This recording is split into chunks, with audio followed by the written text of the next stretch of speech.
Halo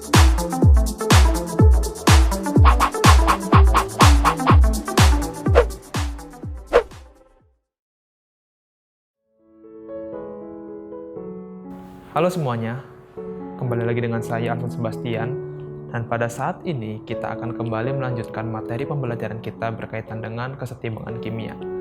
Kita sudah belajar bagaimana pengaruh perubahan konsentrasi, volume, tekanan, dan juga suhu yang memberikan pengaruh terhadap suatu sistem kesetimbangan. Pada hari ini kita akan belajar poin yang terakhir, yaitu bagaimana pengaruh katalis terhadap sistem kesetimbangan. Pada dasarnya sederhana, ya kalau kita mau ingat kembali di dalam konsep laju reaksi, ya ada faktor-faktor yang berpengaruh terhadap laju suatu reaksi, yaitu bagaimana konsentrasi, suhu, luas permukaan, dan salah satunya adalah katalis. Ya, katalis merupakan suatu zat yang dapat mempercepat suatu reaksi. Ya, laju reaksinya akan menjadi lebih cepat apabila kita menambahkan katalis tersebut. Ya, tetapi zat tersebut mungkin terlibat di dalam reaksi, tetapi dia tidak akan merubah komposisi reaksi dengan hasil reaksi dari suatu reaksi kimia yang terjadi. Sehingga komposisi dari si katalis ini akan tetap di keadaan awal maupun di keadaan akhir.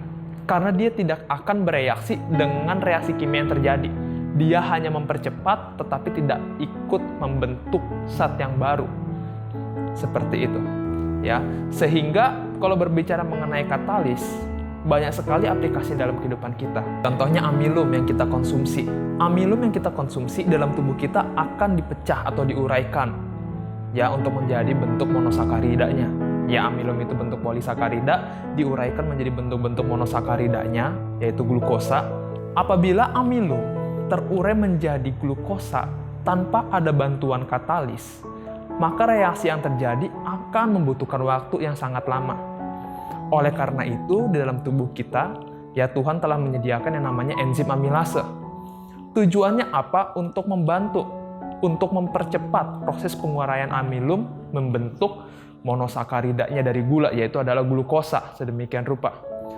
Sehingga dengan bantuan katalis di sini, dalam hal ini itu adalah enzim amilase, reaksi penguraian amilum menjadi glukosa akan lebih cepat, sedemikian rupa. Sehingga kalau kita mau masukkan di dalam konsep kesetimbangan, ya sebagai contoh, saya punya reaksi kembali lagi menggunakan pembentukan amonia. Ya, di dalam konsep laju reaksi kita telah belajar kalau katalis itu dituliskan di atas tanda panah dalam suatu reaksi kimia di sini. Artinya reaksi kimia di sini ya menggunakan katalis, yaitu logam Fe, logam besi, untuk mempercepat laju reaksinya. Artinya, untuk mencapai keadaan setimbang lebih cepat, kita bisa menggunakan katalis. Sehingga katalis tidak akan mengganggu nilai tetapan kesetimbangan, tidak akan menggeser suatu sistem kesetimbangan yang telah tercapai, tetapi katalis di sini, di dalam suatu reaksi kesetimbangan, dia hanya akan mempercepat untuk mencapai keadaan setimbang. Contohnya reaksi amonia di sini. Ya, apabila pada suhu 100 Kelvin, kesetimbangan akan tercapai dengan waktu yang dibutuhkan bertahun-tahun. Sekarang apabila saya menggunakan katalis, dalam hal ini itu adalah logam Fe, logam besi, ternyata kesetimbangan bisa tercapai tanpa butuh waktu yang bertahun-tahun, sedemikian rupa. Kalau kita mengingat kembali, keadaan kesetimbangan itu tercapai ketika laju reaksi, ya, pembentukan produk dengan laju reaksi, pembentukan pereaksi, reaksi kebalikannya, itu memiliki nilai laju reaksi yang sama. Sedemikian rupa. Sehingga apabila kita memberikan katalis untuk mempercepat laju reaksi, ya, maka otomatis kesetimbangan akan lebih cepat tercapai. Sebagai contoh, reaksi di sini gas nitrogen dengan gas hidrogen pelan-pelan bereaksi menuju amonia. Kalau seandainya laju reaksi pembentukan amonianya sangat lambat, maka otomatis laju reaksi kebalikannya juga, amonia yang terurai membentuk kembali gas nitrogen dan hidrogen akan lambat juga. Ya, karena gas amonia akan membentuk gas nitrogen dengan gas hidrogen apabila gas amonia yang dihasilkan juga ada banyak. Sehingga dengan demikian, dengan kita menambah katalis, mempercepat laju reaksi, maka otomatis juga keadaan setimbang akan lebih cepat tercapainya. Ya, kalau kita mengingat kembali bagaimana sistem kerja katalis, bagaimana cara kerja suatu katalis, ini berbicara mengenai suatu reaksi kimia.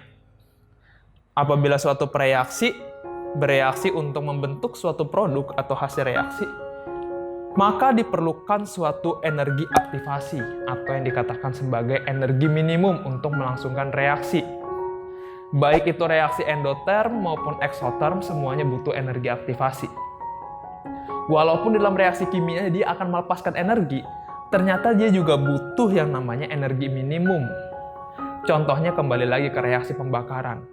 Bayangkan kalau ternyata suatu reaksi pembakaran itu tidak membutuhkan energi minimum. Ya, artinya mungkin bensin bisa terbakar tanpa ada api. Ya, kayu bisa langsung terbakar bereaksi dengan oksigen tanpa adanya panas. Dan itu sangat bahaya sekali. Ya, kita bersyukur kalau Tuhan sudah menciptakan keteraturan sedemikian rupa. Ya, sehingga segala sesuatu reaksi membutuhkan yang namanya energi aktivasi, energi minimum untuk melangsungkan reaksi. Ada suatu reaksi yang memiliki energi aktivasi yang tinggi, sehingga dalam proses reaksi cenderung lambat apabila energi itu tidak terpenuhi. Untuk itu ada yang namanya katalis. Katalis berfungsi untuk memotong energi aktivasi. Yang awalnya reaksi di sini harus menempuh jalur biru untuk membentuk hasil reaksi. Dengan adanya bantuan katalis, dia tidak perlu menempuh jalur biru, tetapi menempuh jalur yang lebih pendek, yaitu jalur yang merah untuk membentuk hasil reaksi. Nah, begitulah cara kerja katalis. Bagaimana dia bisa mempercepat suatu laju reaksi, karena dia menurunkan energi aktivasinya, memotong energi aktivasinya. Sehingga dengan demikian dapat disimpulkan bahwa bagaimana pengaruh katalis terhadap suatu sistem kesetimbangan. Katalis hanya akan mempercepat untuk mencapai keadaan setimbang suatu reaksi kesetimbangan. Dia tidak akan merubah nilai tetapan kesetimbangan, tidak akan menggeser keadaan kesetimbangan, dia hanya mempercepat untuk mencapai keadaan setimbang. Sampai di sini artinya kita sudah menyelesaikan 5 poin hal-hal yang berpengaruh terhadap suatu reaksi kesetimbangan. Tetap ikuti pembelajaran ini. Di bagian berikutnya kita akan banyak membahas soal-soal yang berkaitan dengan reaksi kesetimbangan. Baik itu soal-soal yang berkaitan dengan soal sekolah, mungkin juga soal-soal ujian nasional, ujian SBMPTN maupun soal-soal olimpiade. Sekian dari saya, terima kasih.